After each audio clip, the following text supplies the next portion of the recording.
మళ్ళీ తెరపైకి గాజు గ్లాస్ గుర్తుకు సంబంధించి మళ్ళీ వచ్చింది ఈ ఇష్యూ. సో ఇప్పుడు స్వతంత్ర అభ్యర్థులకి ఎవరైతే ఉన్నారో వాళ్ళందరికీ కూడా ఎలక్షన్ కమిషన్ గాజు గ్లాస్ గుర్తు కేటాయించడం జరిగింది. దానిపైన జనసేన పార్టీ అధ్యక్షులు కావచ్చు, పార్టీ వాళ్ళకి సంబంధించిన వాళ్ళు కోర్టులో పిటిషన్ వేయడం జరిగింది. వాళ్ళు 24 గంటల్లో దీనికి సంబంధించి విచారణ కొనసాగిస్తూ ఉండడం జరిగింది. మరి ఈ అంశానికి సంబంధించి మనతో మాట్లాడడానికి, వారి విశ్లేషణని మనతో పంచుకోవడానికి ఈరోజు మనతో పాటు ఉన్నారు senior political analyst KVV Prasad గారు ఉన్నారు. వారితో మాట్లాడదాం. నమస్తే ప్రసాద్ గారు. నమస్తే అమ్మా. అంటే మొదటి నుంచి కూడా ఈ గాజు గ్లాస్ గుర్తు ఏదైతే ఉందో దాని నుంచి చాలా ఇష్యూస్ కానీ వింటూనే ఉన్నాము. మళ్ళీ ఒక 12-13 రోజులు ఉంది ఇంకా ఎలక్షన్స్కి. ఇప్పుడు కూడా జనసేనకు సంబంధించి ఈ గాజు గ్లాసు అంశాన్ని ఎందుకు ఇంత డ్రాగ్ చేస్తున్నారు? ఎందుకు ఫ్రీ సింబల్స్లో ఈసీ గాజు గ్లాస్ గుర్తుని ఇవ్వడం జరిగింది? దీన్ని ఏ విధంగా అర్థం చేసుకోవాలి అంటారు? యాక్చువల్గా చెప్పాలంటే అసలు ఈసీకి మత ఉందా లేదా అన్నది కూడా మనం ఆలోచించాలమ్మా. ఇప్పుడు జనసేన పార్టీకి సంబంధించిన సింబల్ అది. సో జనసేన ఇటు టీడీపీ కానీ బీజేపీ కానీ వీళ్ళు ఒక కూటమిగా ఏర్పడి సో వాళ్ళ రేషియో ప్రకారం వాళ్ళకున్న స్ట్రెంగ్త్ ప్రకారం వాళ్ళ సీట్లు కేటాయించుకోవడం జరిగింది. సో ఇప్పుడు జనసేన ఎక్కడైతే పోటీలో ఉంటుందో అక్కడ బీజేపీ పోటీలో ఉండదు, టీడీపీ పోటీలో ఉండదు. కానీ ఇటు బీజేపీ టీడీపీ జనసేనను సపోర్ట్ చేస్తారు. అలాగే టీడీపీ ఎక్కడ పోటీలో ఉందో అక్కడికి సో బీజేపీ జనసేన కలిసి చేస్తుంది. అదేవిధంగా బీజేపీ ఎక్కడైతే పోటీలో ఉందో వాళ్ళ అభ్యర్థులు ఇటు ఎంపీలు కానీ ఎమ్మెల్యేలు కానీ 3 పార్టీలకు సంబంధించిన వాళ్ళు సో బీజేపీ పోటీలో ఉన్న ఎంపీ స్థానాలకు కానీ ఇటు ఎమ్మెల్యే స్థానాలకు కానీ ఇటు TDP cadre plus Janasena cadre కూడా సపోర్ట్ చేయడం చేస్తుంది. ఎందుకంటే అది కూటమి ధర్మం అది. కానీ అసలు ఎంత ఇది ఒక హాస్యాస్పదంగా ఉందంటే ఇప్పుడు ఆల్రెడీ ఎక్కడైతే స్వతంత్ర అభ్యర్థులు అందరూ పోటీ చేస్తున్నారో వాళ్ళందరికీ కూడా గ్లాసు గుర్తు కేటాయించడం జరిగింది. అలాగే ఆల్రెడీ కూడా ఒక 40 చోట్ల అయితే ఈ స్వతంత్ర అభ్యర్థులకు ఆల్రెడీ ఆ గ్లాసు గుర్తు కేటాయించడం కూడా జరిగింది. ఇప్పుడు సాధారణంగానే ఎంటైర్ కంట్రీలో తీసుకుంటే మనకి సో నిరక్షరాస్యత ఇంకా ఉంది. ఇటు గ్రామాల్లో కానీ అట్లలో కానీ ఇక్కడ చాలా చోట్ల ఇంకా నిరక్షరాస్యులు ఉన్నారు. వాళ్ళు ఏంటంటే బ్లండ్గా గుర్తుపెట్టుకునేది ఏంటంటే గుర్తు మాత్రమే. టీడీపీ అంటే సైకిల్, సో బీజేపీ అంటే తామర పువ్వు, సో కాంగ్రెస్ అంటే హస్తం, సో టీఆర్ఎస్ అంటే కారు. ఆ విధంగా గుర్తుపెట్టుకున్నప్పుడు అసలు కనీసం స్పృహ, కనీసం అంటే ఒక కామన్ సెన్స్ అంటాను నేను, ఒక చిన్న కామన్ సెన్స్ సంబంధించిన ఒక సబ్జెక్ట్ ఇది.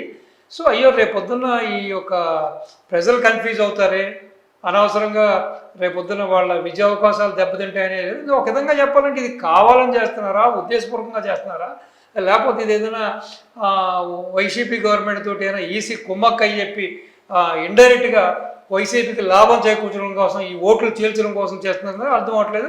అసలు ఇది మరి కోర్టు కూడా అసలు ఇంత కాలం తీసుకోవడం కూడా వేస్ట్. ఇప్పుడు కోర్టుకి వెళ్ళారు, కోర్టుకి వెళ్తే 24 గంటల్లో దీని సమస్యను మేము పరిష్కరిస్తామని చెప్పారు.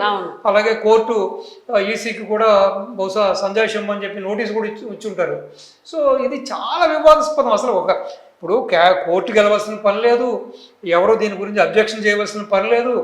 అసలు కేవలం వాళ్ళు కేటాయించేటప్పుడు ఇప్పుడు ఎన్ని గుర్తులు లేవమ్మా, ఎన్ని గుర్తులు ఉన్నాయి అంటే గాజు గ్లాసుకు సంబంధించి ఇది మొదటిసారి కాదు ఇలాంటి అంశం రావడం అనేది. ఇంతకు ముందు కూడా చాలా సార్లు జరిగింది. ఇంతకు ముందు కూడా అంటే ఖచ్చితంగా అంటే దీని వెనకాల మీరు అన్నట్టు వైసీపీ వాళ్ళు ఏమన్నా ఈసీతో కుమ్మక్కయ్యి ఇలాంటి చర్యలకు పాల్పడుతుందని చెప్పని అనుకోవచ్చు అంటారు. ఎందుకంటే చాలా మంది కూడా అదే భావిస్తున్నారు. అంటే ఒకసారి అంటే అనుకోవచ్చు కదా, చాలా సార్లు ఇదే రిపీట్ అవుతుంది. ఇదే రిపీట్ అవుతుంది. రెండోది ఏంటంటే ఇప్పుడు అంత క్లీన్గా ఇప్పుడు చూడండి, ఆ గ్లాస్ చూసారంటే స్వతంత్ర అభ్యర్థికి ఇచ్చిన గ్లాసు ఇటు జనసేనకి ఇచ్చిన గ్లాసు డిట్టో ఒకేలా ఉన్నాయి. సో రేపొద్దున ఇప్పుడు ఆల్రెడీ వాళ్ళు ఫిక్స్ అయ్యి ఉంటారు. సపోజ్ ఆ యొక్క పర్టికులర్ నియోజకవర్గంలో కానీ లేకపోతే ఎంపీ సెగ్మెంట్స్లో కానీ అక్కడ జనసేన పోటీలో లేకపోయినా, పొత్తు ధర్మంతో అక్కడ లేకపోయినా ఆ ఓటు ఎవరికి ట్రాన్స్ఫర్ అవ్వాలి? బీజేపీ ఉంటే ఇక్కడ బీజేపీ వెళ్ళాలి, లేదంటే టీడీపీకి వెళ్ళాలి. రేపొద్దున ఈ యొక్క కనీస అవగాహన లేని ప్రజలు ఏం చేస్తారు? అరే ఇక్కడ మన గ్లాస్ కనపడుతుంది, బహుశా ఇది మన పవన్ కళ్యాణ్ గారి గుర్తు కదా, మన పవన్ కళ్యాణ్ గారికి అభిమానమో లేకపోతే పవన్ కళ్యాణ్ గారి పార్టీ కార్యకర్తలు అనుకుని అక్కడ ఆ ఓటు వేయడానికి ఛాన్స్ ఉంది.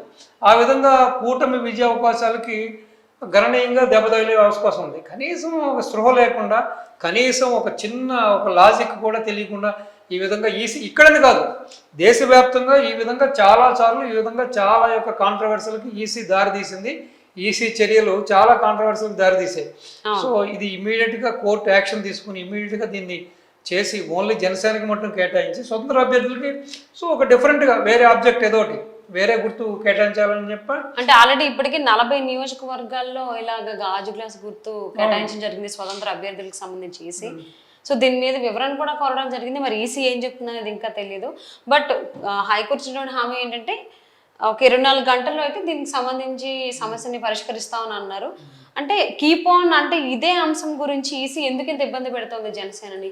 ఏదైనా దురుద్దేశం ఉందని అనుకోవాలా, లేకపోతే ఏ విధంగా అర్థం చేసుకోవాలి? మరి ఈ విధంగా చేస్తున్నప్పుడు నిజంగానే మనం ఇప్పుడు వాళ్ళు నిజంగా తెలిసి చేశారా, తెలియక చేశారా, అవగాహన ఉండి చేశారా, అవగాహనలకు చేశారని కానీ బట్ ఇంత పెద్ద వ్యవస్థ, ఇంత చదువుకున్న వాళ్ళు ఈసీ అంటే ఒక ఎంటైర్ మొత్తం కంట్రీకి మేము పరిష్కరిస్తామని చెప్పారు. అలాగే కోర్టు ఈసీకి కూడా బహుశా సందేశం అని చెప్పి నోటీస్ కూడా ఇచ్చి ఉంటారు. సో ఇది చాలా వివాదాస్పదం. అసలు ఇప్పుడు కోర్టుకి వెళ్ళవలసిన పని లేదు, ఎవరు దీని గురించి అబ్జెక్షన్ చేయవలసిన పని లేదు.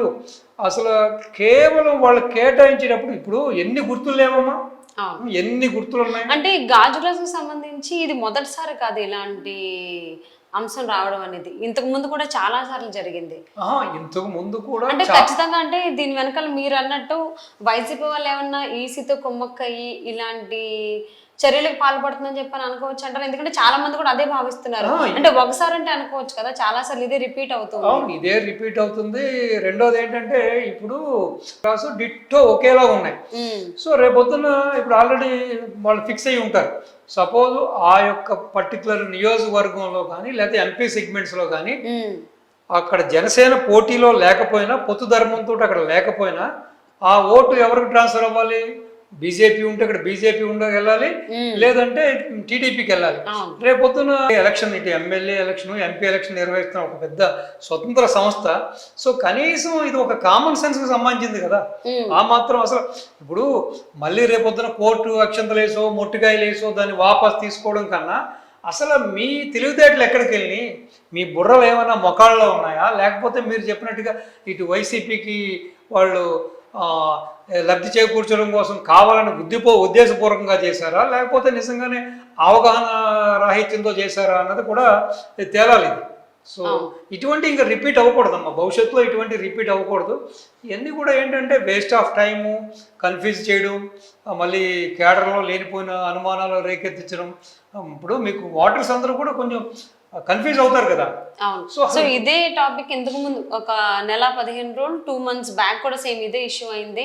సో ఫ్రీ సింబల్స్ లో ఈసీ ఈ గాజు గ్లాస్ గుర్తు ఉంచడం జరిగింది. దాని మీద అప్పుడు కూడా సేమ్ ఇలానే రిక్వెస్ట్ చేశారు, అప్పుడు ఓకే అన్నారు. బట్ మళ్ళీ అగైన్ ఫ్రీ సింబల్స్ ఇవ్వడం జరిగింది స్వతంత్ర